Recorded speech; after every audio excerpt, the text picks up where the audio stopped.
Hello, this is Max. Today I will tell you about the mystical connection with the dead, the supernatural abilities of the main character, and the mysterious past of one of the characters. Warning, there will be spoilers. The film begins with Craig, the main character, introducing his hometown of Harlow, Maine, which is a beautiful village but lacks excitement and interesting people. Craig, who now resides elsewhere, reflects on his childhood in Harlow during the early 2000s and the strange experiences he had there. It is revealed through a flashback that Craig's mother passed away when he was young, and he carries a sense of guilt about it, although the cause of her death is not mentioned. The story introduces Mr. Harrigan, a local billionaire and the wealthiest man in Harlow, who is devoutly religious and regularly attends church. One day, he becomes impressed by Craig's storytelling skills and visits him with an offer.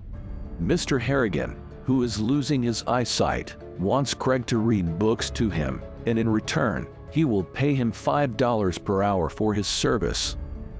Craig readily accepts the offer. As Craig starts his service, he is amazed by Mr. Harrigan's lavish mansion, which despite having over 50 rooms, is only occupied by a gardener and a maid. Over the course of 5 years, Craig develops a strong bond with Mr. Harrigan and grows genuinely fond of him. Despite learning about Mr. Harrigan's past as a businessman with a reputation for being strong-willed and facing complaints from workers, Craig's opinion of the old man remains unaffected. Craig continues reading to him and even receives lottery tickets as a bonus. Years pass, and Craig enters his teenage years, attending a popular high school outside the city. On his first day, he encounters a bully named Kenny, who tries to assert dominance by demanding Craig polish his shoes. Craig refuses, and the situation becomes tense until their science teacher, Miss Hart, intervenes. Craig discusses the incident with Mr. Harrigan, who advises him to deal with bullies firmly, drawing from his own experiences in both school and business. As Craig adjusts to his new school's social dynamics, he realizes the significance of smartphones as a social currency.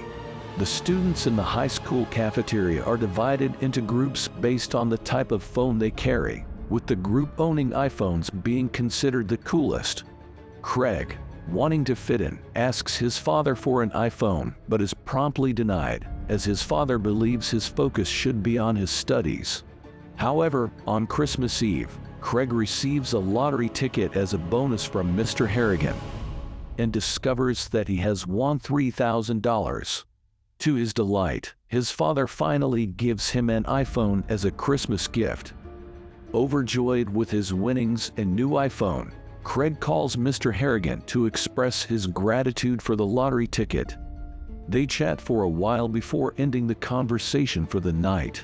The next day at school, Craig proudly shows off his new phone to his friends before heading to the cafeteria to join the cool kids and sit with his crush, Jennifer. In a voiceover, Craig reflects on the loneliness and helplessness he believes Mr. Harrigan feels without him and acknowledges his own warm feelings when spending time with the old man. Moved by these emotions, Craig decides to give Mr. Harrigan an iPhone like his own, not only to introduce him to the new technology, but also to stay connected with him no matter where they are.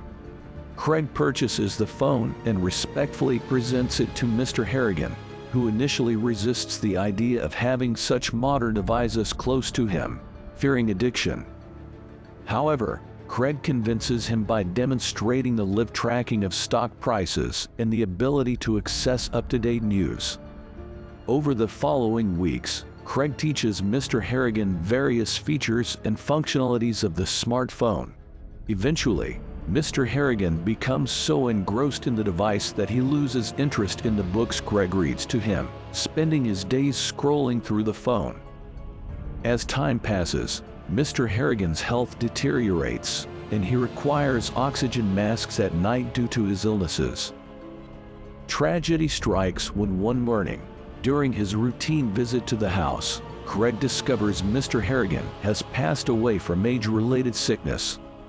Panicking as the housekeepers are on leave, Craig contacts his father, who advises him to wait until help arrives. Tearfully, Craig reads one last book to his close friend. In the next scene, Craig, his father, and a few members of the community gather for Mr. Harrigan's funeral. Although devastated by the loss, Craig manages to read some of Mr. Harrigan's favorite books. Afterward, he secretly places Mr. Harrigan's phone in the deceased's clothes before the burial. Shortly after the funeral, Mr. Harrigan's personal finance manager approaches Craig and his father, revealing that the old man has left Craig a substantial sum of $800,000 in his will to support his higher education expenses. Overwhelmed by this generous fortune and fueled by his genuine love and respect for Mr. Harrigan, Craig leaves a voicemail on the deceased's phone, expressing his willingness to give up the money to have his old friend back. He also sends a text message conveying how much he misses their time together. Strangely, Craig receives a cryptic reply from Mr. Harrigan's number the following morning, leaving him startled. He shares this bizarre occurrence with his father, but the latter dismisses it as someone playing tricks on Craig. When Craig insists on digging up Mr. Harrigan's grave in the hope of finding him alive, his father sets the record straight. He reveals that the old man was alone on that fateful day and, out of extreme boredom, passed away from a heart attack. The autopsy results confirm this after a thorough examination. Realizing the truth, Craig comes to his senses and accepts his father's explanation. As time goes on, Craig continues to grieve over his loss but remains committed to attending school. One day, the local bully Kenny is caught selling rugs and gets expelled. Mistakenly believing that Craig snitched on him, Kenny sneaks into the school during an annual event and beats up Craig. Despite the incident, Craig chooses not to report it to the authorities and instead shares his grief through a voicemail to Mr. Harrigan's number. Surprisingly, Kenny is found dead shortly after, reportedly due to a drunken fall from his second-story bedroom. Strangely, his body is discovered with a can of shoe polish and polish smeared on his mouth, reminiscent of their first encounter when Kenny threatened Craig to polish his shoes or eat them. Craig becomes convinced that Mr. Harrigan's ghost killed Kenny, and he delves deeper into Mr. Harrigan's past. He discovers that a former employee, who was fired for stealing, and several others who had worked for Mr. Harrigan over the years had also died under mysterious circumstances. Craig is at a loss for words, considering his former close friend to be evil. He decides to change his phone number but keeps the old phone as a sentimental item. For a while, everything seems to be going well as Craig graduates from high school and starts a journalism course in Boston. He narrates that his studies are progressing smoothly. However, his father delivers another shocking and sad news. Miss Hart, his high school science teacher and source of support during troubled times, tragically died in an accident. Craig returns to his hometown and learns that the responsible party, Dean Whitmore, had been drinking while driving and had a previous arrest for drunk driving. Despite the student's desire for justice, the court orders Dean to attend rehab for 6 months instead of punishing him.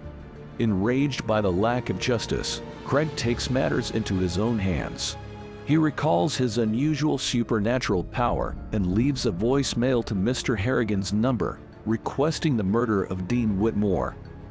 The next day, overwhelmed with guilt, Craig hopes that no harm has come to anyone. He continuously checks the internet to see if Dean is still alive but tragically discovers that Dean has been found dead in the shower of the rehabilitation facility. As Craig fully grasps the consequences of his actions, he becomes increasingly distressed. He also realizes that he is technically responsible for the deaths of both Dean and Kenny. In search of supernatural clues, Craig visits Mr. Harrigan's home and finds old pictures that shed light on why he was chosen for the job. Both Craig and Mr. Harrigan lost their mothers at a young age, creating a connection between them. In the following scene, Craig visits Mr. Harrigan's grave and shares his newfound understanding of the cryptic texts he received from the old man's number. He believes that Mr. Harrigan was either being disturbed by the messages, preventing him from resting in peace, or trying to protect Craig from entering a state of anger and retaliation. Craig tosses his old phone, the last means of communication with Mr. Harrigan, into a lake, bringing an end to their paranormal discussions. Craig expresses his desire to be buried with empty pockets, indicating that he does not want anything, especially mobile phones, in his afterlife. The movie concludes with a narrated background, emphasizing his aversion to being buried with possessions and the pervasive presence of cell phones in modern life. Thank you for watching. You can subscribe and give this video a like. Goodbye.